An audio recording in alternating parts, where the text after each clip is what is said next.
Okay, good evening, good afternoon, I guess, out in California. My name is Jim Arkell, and with me today is Bong McYavis, and I'm an immigration attorney. I've been a lawyer for over 30 years, and I'm with the Dunn Law Firm, and I work with my brother, Tom. Tom and I were both F1 students. We both went through the green card process and both eventually got our US citizenship. So we've been through the process. Bong got his law degree from University of Notre Dame, and he was previously a consular officer with the Department of State. And so he has experience reviewing petitions and making decisions on whether or not individuals should be admitted into the United States and granted a visa. He was also the director of the international office at the University of Notre Dame. So we bring a lot of years of experience to this process. So what I'm going to do to begin with is I'm going to go over some of the recent immigration updates. There are new STEM initiatives that were issued by the White House in late January. As part of those initiatives, F1 OPT added 22 new fields that are now eligible for the 24-month STEM extension. I had a call last week with a young lady looking at her immigration options, and she was on her first year of OPT and felt that she was not able to get the 24 STEM. We went over the 22 new fields, and we were able to identify an area that covered her specifically, and she went to the international office, and she's working with the university now to see if her field can't be included as part of the STEM extension. So if you are on OPT and you're not sure of whether or not the STEM extension applies to you, there are 22 new fields, and so those can be reviewed, and hopefully you can have the STEM extension added to your program, get the extra 24 months. The O1, there's new adjudication guidelines for beneficiaries working in STEM fields. And for the national interest waiver, USCIS put out new processing guidelines, and there's new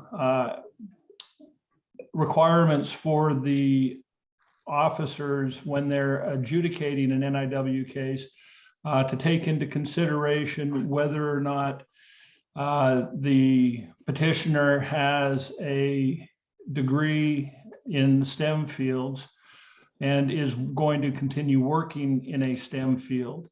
If you have an advanced degree in the STEM field, it's even that much more beneficial at this point.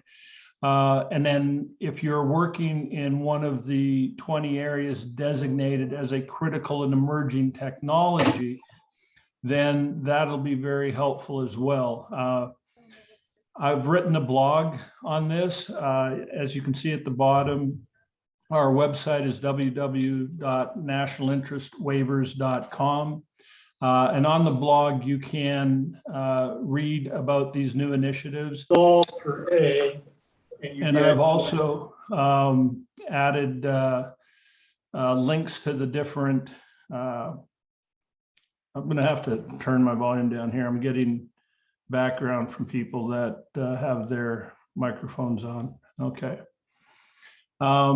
So I've provided links on the website in my blog that'll take you to the critical and emerging technologies list, as well as the USCIS policy updates. So these are important updates and will be very helpful for persons who have degrees in the STEM fields.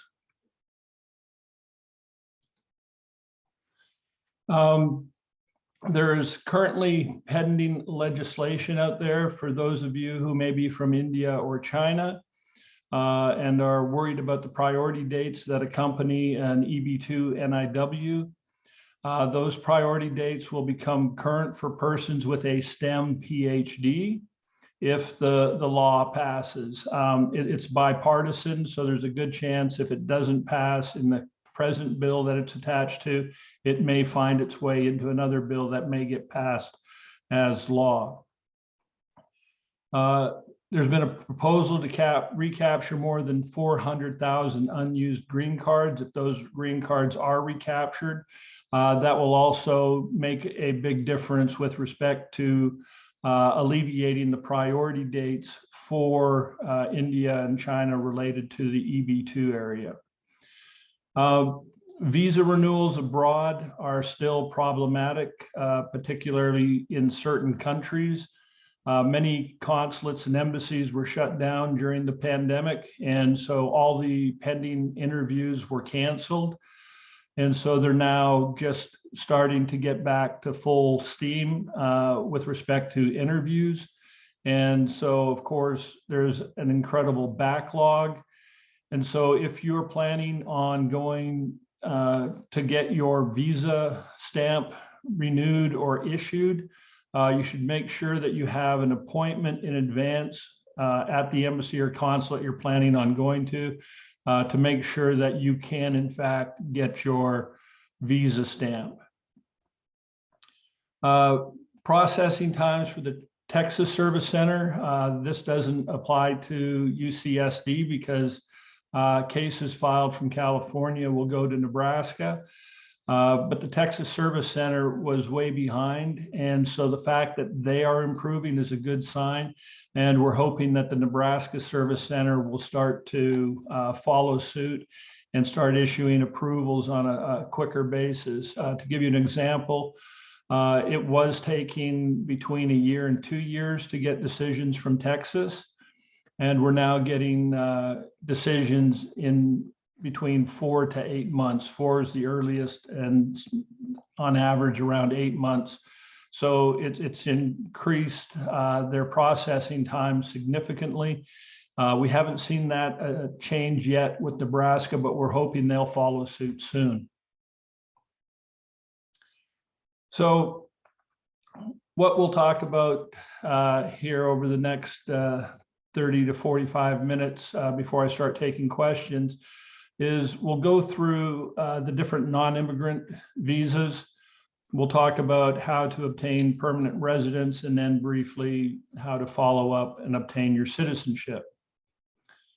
So if you were an F1 student working on your PhD here in the US or your master's, you may presently be on OPT. As most of you would know, you get 12 months of full-time OPT at each educational level. You may not accumulate more than 90 days of unemployment during the first 12 months of OPT, and you cannot accumulate more than a total of 150 days if you are eligible for the STEM extension. So the 24-month STEM extension, most of you will know what a STEM degree is: science, technology, engineering, math. Again, 22 new areas of study are now eligible for the STEM extension, broadening it significantly.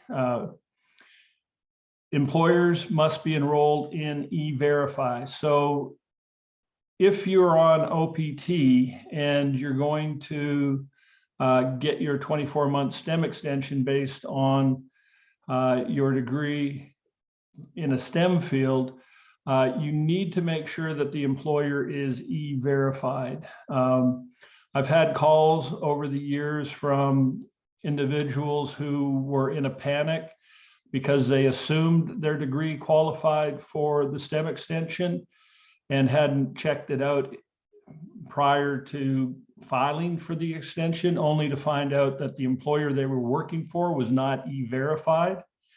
And so you want to make sure that if you do qualify for a STEM extension, that your employer is e-verified and that you can, in fact, get the STEM extension.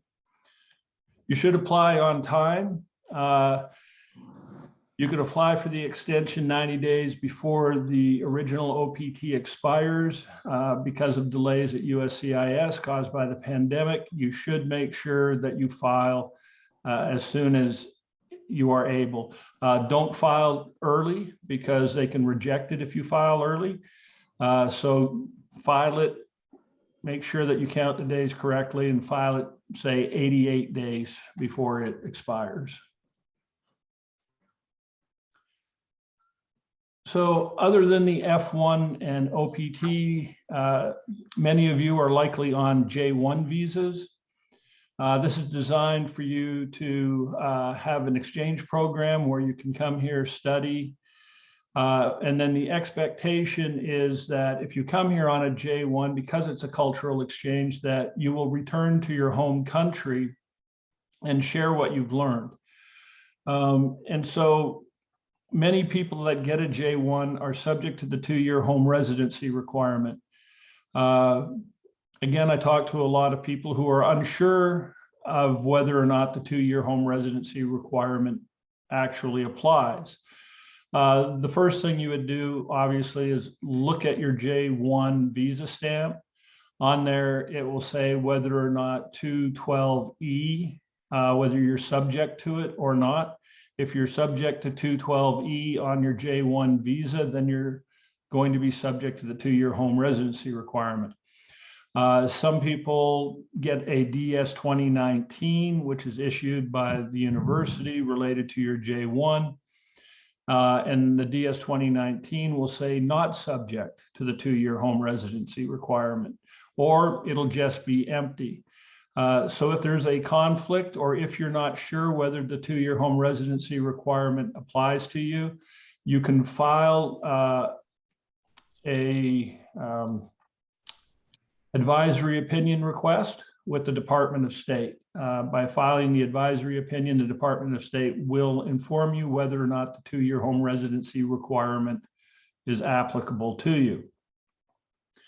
The reasons for the 2-year home residency requirement is, one, if you are from a country that has a skills list, then you're subject to the 2-year home residence requirement. If you received government funding like a Fulbright scholarship or something similar, or direct government funding from your home country or the US government, you're going to be subject to the 2-year home residency requirement. And if you're here for medical training, you're going to be subject to the 2-year home residency requirement. You can get a waiver of the requirement if you're on the skills list. You would just need a no objection letter from the embassy here in the US for your home country. If you're subject to it based on government funding or medical training, a waiver becomes quite difficult to get, because you're going to have to show an urgent humanitarian reason as to why the 2-year home residency requirement should be waived. One question we often get is, can I adjust status from a J1 directly to a green card? And you can. If you're not subject to the 2-year home residency requirement, you can adjust status from the J1 to a green card. The same goes for the F1. You can adjust status directly from an F1 to a green card. We've gotten, I don't know, hundreds, if not thousands of green cards for individuals who were in F1 status working on their PhD or on F1 OPT, and have gone directly to green card without going to a J1, an H1B, or any other visa except F1 to green card. So that is a possibility as well. The H1B visa. So this is the non-immigrant visa. It's a temporary visa. They're good for 3 years, typically, for a maximum of 6 years. The H1B provides for dual intent. What dual intent means is that if you have an H-1B, even though it's a temporary non-immigrant visa, it allows you to have immigrant intent at the same time. So on an H-1B, you can apply for permanent residence and it will have no effect on you renewing the H-1B. It'll have no effect on your ability to travel on the H-1B. So there are benefits to going through the process while you're on an H-1B. If you go through the process while you're on an F1 or a J1, there can be significant limitations with your ability to either renew your visa or to travel while the process is ongoing. H-1Bs are for professionals or specialty occupations. They require a bachelor's degree or equivalent, and they are employer-specific, location-specific, and job-specific. The reason that they are location and job-specific is because of the prevailing wage. The prevailing wage is a determination that is done by the Department of Labor with respect to the specific job that you will be doing at the specific location. So if you're doing a job, let's say in San Diego, there'll be a specific prevailing wage for that position in San Diego. If you were to do that same position, say in San Francisco or Silicon Valley, there would be a separate prevailing wage that would likely be higher based upon the location and the job. So it is specific to location, it is specific to job. So if you get a promotion at your work, then the H-1B has to be amended. So the prevailing wage is intended to make sure that people are paid a fair wage so that they're not hiring foreign workers for less than what they would have to pay American workers. And so the prevailing wage is to protect the salaries of American workers and to make sure that foreign workers are not exploited. You have to be paid the actual wage, which is either the amount that the employer is paying other workers doing the same thing, or the prevailing wage, which the Department of Labor has set, whichever is higher. So if you're doing work and the person next to you is being paid more than you for the same work, and you're on an H-1B, then the employer is violating the law by not paying you the actual wage. Many employers think that if you have an H-1B worker and you're paying the prevailing wage, then you meet the standards. However, that is not the case, and a lot of employers have gotten in trouble for not paying workers the actual wage as opposed to the prevailing wage. So the H-1B for industry is subject to an annual cap. There is a lottery. The employer registration is required, so the employer has to register to hopefully get a H-1B visa allotment. There are 65,000 allowed for people with a bachelor's degree and another 20,000 for beneficiaries who have a master's degree or higher from a US institution. So if you have a PhD or a master's from a US institution, you fall into that 20,000 person allotment. And so your pool is actually 85,000 as opposed to 65,000. So the initial registration for 2023 has already started, and it will end on March 18th, and the lottery will take place sometime this month. So if you have an employer that's interested in hiring you, I had a conference with a client and their potential employer yesterday, and so they didn't know that the H-1B lottery was coming up, and so they're going to get busy, get registered, and enter into the lottery. They have until the 18th to do so, and if selected, then their problems on how they're going to be able to get this individual to work for them will be solved. So if you're selected in the lottery, the visa becomes available in October 1st. So depending on what your status is, hopefully it doesn't run out before October 1st. We'll talk about the cap gap in a minute, but that only applies to individuals who are on OPT.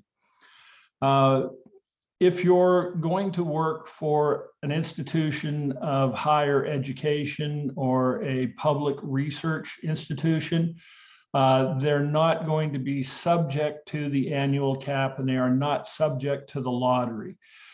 We represent several major universities and research institutions, and we get H-1Bs for them consistently throughout the year. Whenever there's someone they feel they need to hire, we move forward with the H-1B, and it doesn't matter. They're not subject to the cap, and they can be issued anytime during the year. If you have an H-1B, then an extension or an amendment is not subject to the cap. So the H-1B cap gap, if you're on F1 OPT, and your OPT expires between the time the H-1B lottery takes place this year in March and the October start date, you can continue to work for the employer even after your underlying F1 OPT expires. And so they allow that gap to be filled while you're waiting for the October 1st validity date for the H-1B. So you can continue to work if your OPT expires during that period of time. Of course, if the H-1B is either rejected or denied, then the gap closes with it, and you'll lose your work authorization. Some other non-immigrant visas, if you're from Canada or Mexico, there's the TN under the North American Free Trade Agreement. Have many clients that are currently on TNs or have been on TNs. And the TNs are very convenient, very easy for the employer. The only problem for the TN workers, they have to be renewed fairly frequently. And there's uncertainty for some people. Some people just get tired of being on a TN, not knowing whether they'll be keeping their job, and they want a little more certainty. And it's at that point that most individuals on a TN start looking at obtaining a green card. But I have friends that I helped get TNs back in 1998 that are still on TN. There, you can be on a TN. There is no deadline to how many you can obtain during your lifetime. You just need to have an employer that's going to sponsor you for that TN. L1 intercompany transferees, you can come to the US on an L1 if you have a company that is in more than one country, and if they have an office in the US, they can transfer you here on an L1. Often get questions from individuals whether they can adjust status from an L1 to a green card, and you can, again, done it several times. O1 extraordinary ability. This is a non-immigrant. It's similar to the EB1A, and you must meet 3 of the 10 requirements, but there is no final merits determination. It's much easier to get an O1 than an EB1A. We often get O1 visas for individuals who don't quite qualify for an EB1A, and they're waiting for their priority dates to become current. So they get an O1, and then we continue to renew the O1 until the priority date comes current, at which point, because they already have an approved I-140, typically from an NIW, they then adjust status to green card. If you are from Chile or Singapore, there's the H-1B1, and also if you're from Australia, you can work here on an E3.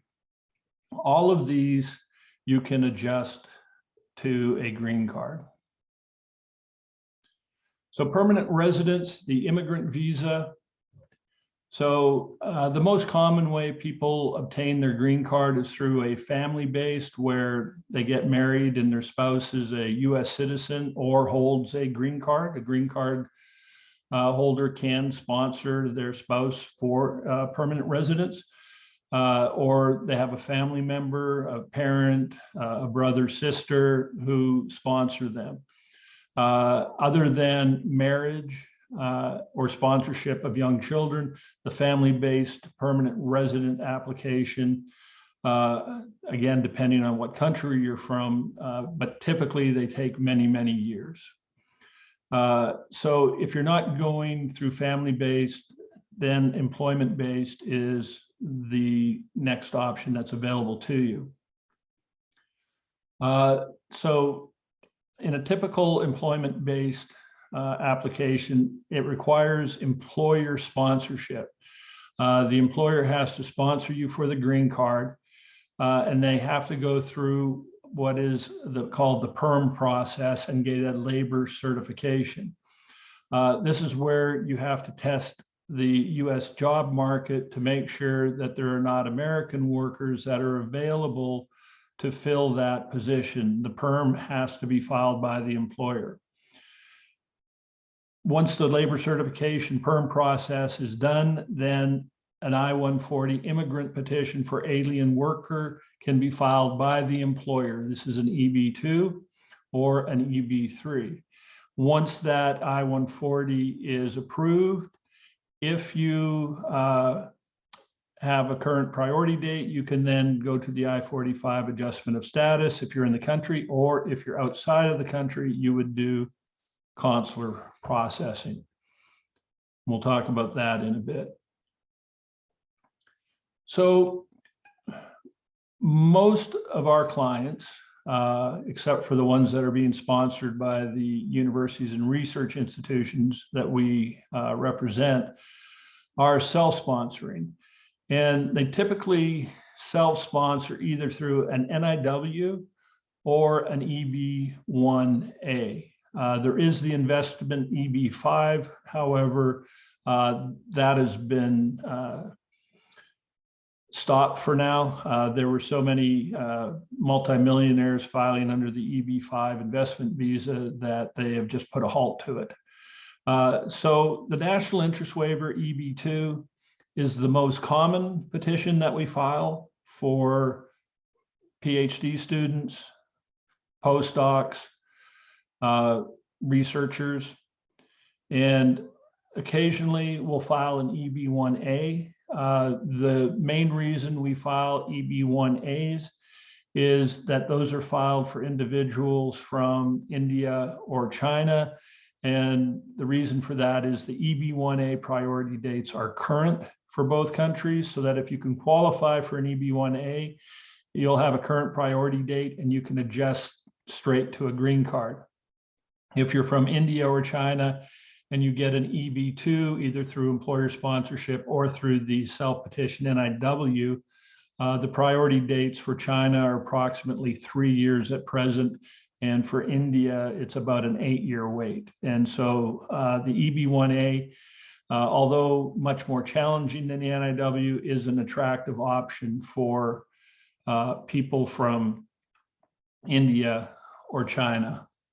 If you're not from India or China, unless you're in a hurry, there's really no reason to file for an EB-1A, because the NIW is far more likely to be approved and you'll still end up with a green card. So the NIW is a shortcut. It skips the PERM and labor certification process and doesn't require a job offer. So you don't need an employer to sponsor you.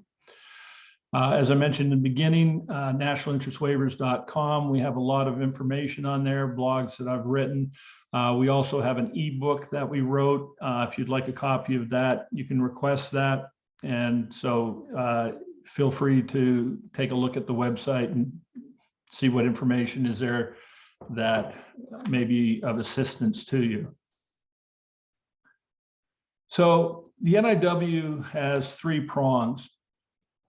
These prongs came from a case called Danisar that came out in 2017. And so the petitioner's proposed endeavor has both substantial merit and national importance. So you have to establish what your proposed endeavor is. The proposed endeavor is what you're going to be doing. It's forward-looking. A lot of people confuse the NIW with being related to things that you've done in the past, and that the work that you've done is in the national interest. That is not the case. The case is your proposed endeavors in the national interest. So you have to clearly state what it is you're going to do if you're allowed to stay in the United States. And it has to be very specific. They're looking for specificity with respect to your proposed endeavor. There was a recent case from the Administrative Appeals Office that there was a case that was denied because the proposed endeavor was not specific enough. And USCIS officers are using language from that case, oftentimes incorrectly, to state that the proposed endeavor is not specific enough. So if you are filing an NIW, make sure that you have a personal plan and a statement that is very specific as to what you plan to do in the future. You also have to establish that you're well positioned to advance the proposed endeavor. This is where they do look at the past success. This is where they look at your publication history, your citation history, how your work has been relied on and utilized by others. And they also look at your education and your skills. And this is also where the new changes to the USCIS policy manual with respect to STEM degrees has changed considerably. The STEM degree has also affected how the third prong is adjudicated. They added a significant language to the adjudication of prong 3. Typically, prong 3 falls into place if 1 and 2 are found to exist, but they've now also added additional strength to people who have a STEM PhD that will be working in a STEM field. It's to be given greater weight with respect to prong 3 as well. So, are you qualified for an NIW? The easiest way to find out is to send an email to kayla@dunlaw.com. You'll schedule a free, no obligation consultation. It's our way of thanking you for having the opportunity to speak with you. We're happy to talk to you, answer questions that you have. A lot of people are reluctant to talk to lawyers. They're afraid they're going to get a big bill, or they feel intimidated, whatever. Don't feel intimidated. You're not going to get a bill. And again, as our thanks for being able to provide this information and to speak with you, I will schedule a free consultation and answer any questions you have about the process or what your options are. Again, at no obligation. And so, and I just remembered, Kayla is on vacation. She's taking a well-deserved break, but her email, so you will, if you contact Kayla, you will get a out of office response. And so you can send it to Kayla, or you can send it to Rachel, R-A-C-H-E-L, Rachel, R-A-C-H-E-L, at dunlaw.com. Other questions? How many citations do you need? You do not need any citations. You do not need any publications. This is a common misunderstanding of how the NIW works. I've gotten numerous NIWs approved for people that have no publications and no citations. For example, people that work in clinical trial work, where they're working directly with pharmaceutical companies doing critical trials on important medications. They're not publishing. and their work is not being cited. But the work that they are doing is in the national interest. It is important. It is being relied upon and utilized by others.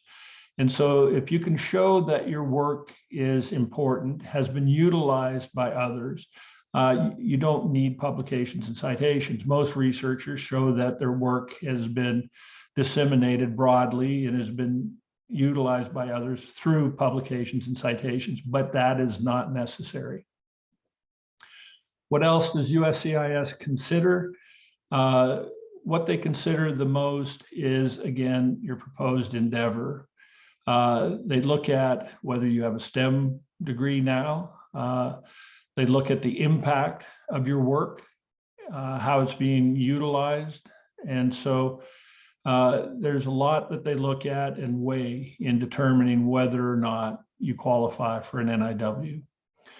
Is a job offer required for an NIW? It is not a requirement. However, it is helpful to at least have a letter of interest for an employer going forward, or a job offer. The reason for that is it helps to establish that you're well positioned to advance your proposed endeavor. So not required, but it can be very helpful.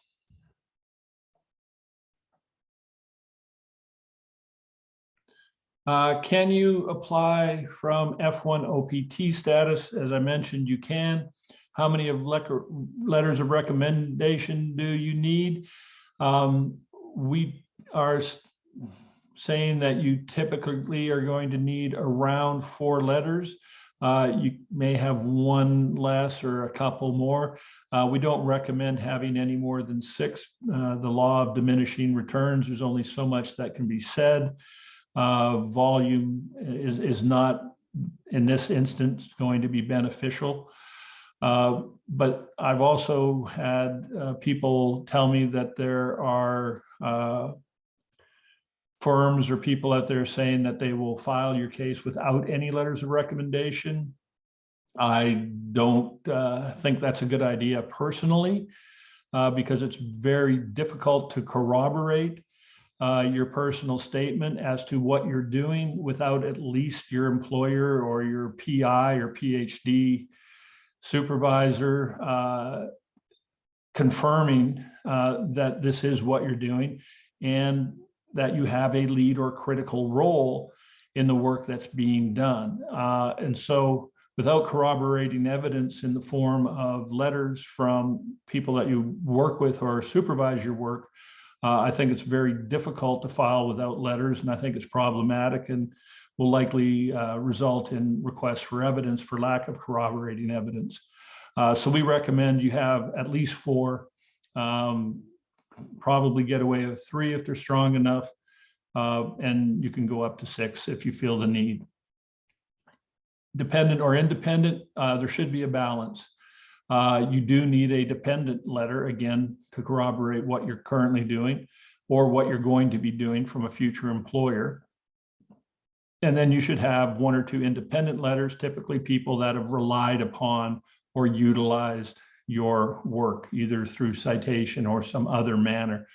Or they can just be independent from the standpoint of they're well known in their field and they can speak to the work you're doing and the importance of it. People ask me, well, who should I get? Where should I start?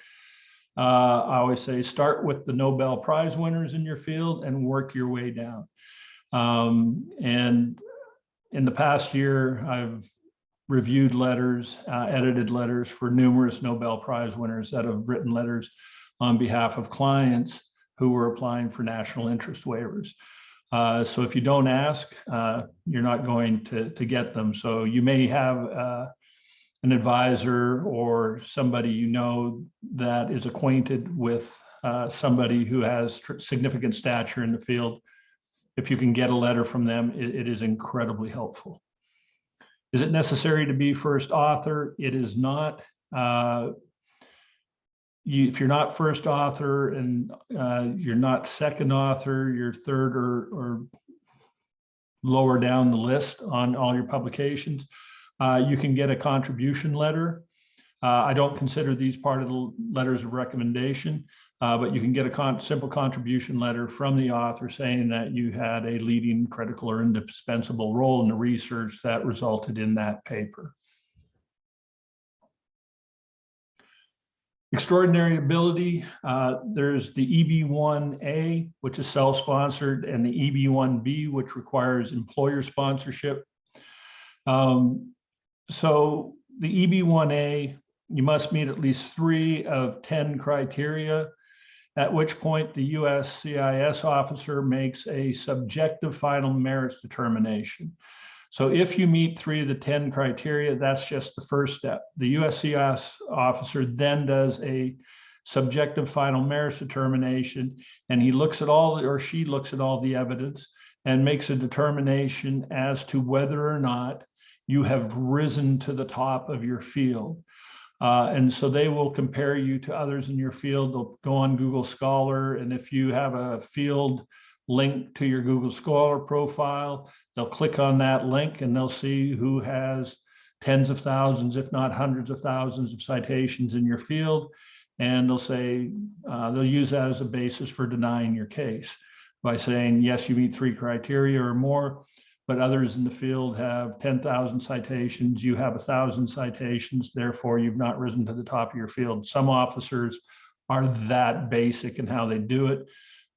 They're wrong in how they do it, and it's resulted in numerous lawsuits against USCIS in federal court related to EB1A cases. But it goes to show you that it's a much more difficult standard because of the subjectivity involved with the officer than an O1 where you simply have to meet the 3 criteria. Employer sponsorship is not required, and you can have premium processing. So premium processing is available for an EB1A. I just filed one last week. Filed it on, I believe it was March 1st, and the approval was March 4th. So the approval came on that EB1A within 3 days of filing. There's a $2,500 fee that you have to pay to USCIS to avail yourself of premium processing. Premium processing is not available for the NIW presently. They said it would be at some point, but I've been waiting a year and a half and I've stopped waiting. I don't anticipate it'll happen anytime soon. Here are the 10 criteria. The 3 that you have to meet is any of these. The 3 that most researchers rely on is that they have published in a peer-reviewed journal, that they have done peer review work, and that they have made contributions of major significance to their field. Those are the 3 standard. Those alone, again, will likely not get you an EB1A on the final merits determination. For example, review work, most every researcher does peer review work. What they're looking for is that you are on an editorial review board or an editor of a reputable journal, or you're a conference chair for a prestigious conference. These are the things that sort of set you apart from everyone else. The other thing to look for is there any press in major media or trade journals about you or your research? These are the sort of things that USCIS is looking for, and they expect of somebody who has risen to the top of their field. If you are that well respected and regarded within your field and having that type of impact, then this information should be available to you. And that's how many USCIS officers view that. So the more of these boxes you can check, the better chance you have of getting your EB1A approved. If you get a EB2 NIW approved, or an EB1A approved, or an EB2, all of those are filed on what's called Form I-140. So once you have your I-140, you can adjust status. You can file the I-45 concurrently with your petition if the priority date is current. That will get you EAD, or Advanced Parole Employment Authorization document, quicker but it won't necessarily mean you'll get your green card faster, because they don't start adjudicating the I-45 until after the I-140 petition has been approved. The I-140 is for the petitioner themselves, and it's at the I-45 stage that you include your family members if you have a spouse or children.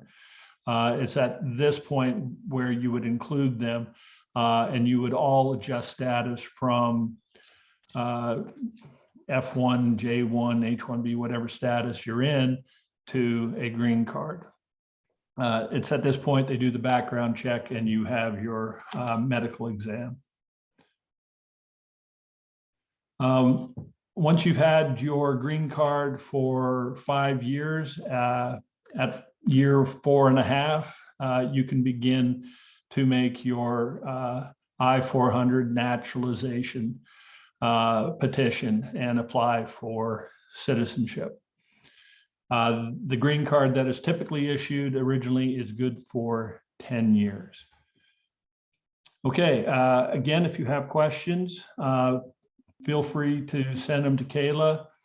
I am going to stop the recording here and start going through some of the questions that have been asked of me in the chat and answer any questions that any of you may have.